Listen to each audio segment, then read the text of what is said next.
حضور نبی کریم صلی اللہ علیہ وسلم نے ایک حدیث مبارکہ میں ارشاد فرمایا، جیسے کہ رمضان مبارک آئے تو تم رمضان مبارک میں 4 چیزوں کی کثرت کرو۔ کتنی چیزوں کی؟ 4 چیزوں کی کثرت کرو۔ کیا مطلب؟ 4 کام تم کثرت کے ساتھ کرو۔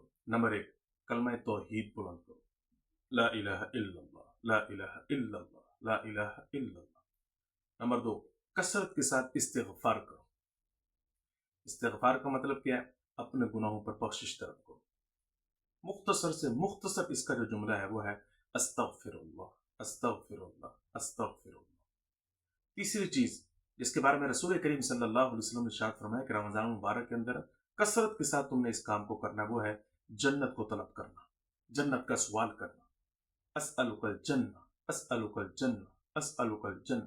یا اللہ میں آپ سے جنت کا سوال کرتا ہوں، یا اللہ میں آپ سے جنت کا سوال کرتی ہوں۔ اس طریقے سے چوتھا کام جو رسول کریم صلی اللہ علیہ وسلم ارشاد فرمانا ہے کہ تم نے یہ کرنا ہے، وہ ہے جہنم سے پناہ مانگنا۔ وَأَعُوذُ بِكَ مِنَ النَّارِ، وَأَعُوذُ بِكَ مِنَ النَّارِ، وَأَعُوذُ بِكَ مِنَ النَّارِ۔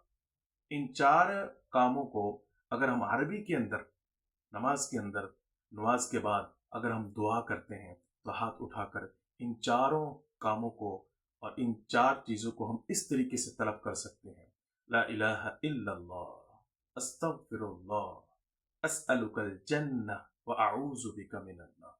لا الہ الا اللہ، استغفر اللہ، اسألک الجنہ، واعوذ بک من النار۔ لا الہ الا اللہ، استغفر اللہ، اسألک الجنہ، واعوذ بک من النار۔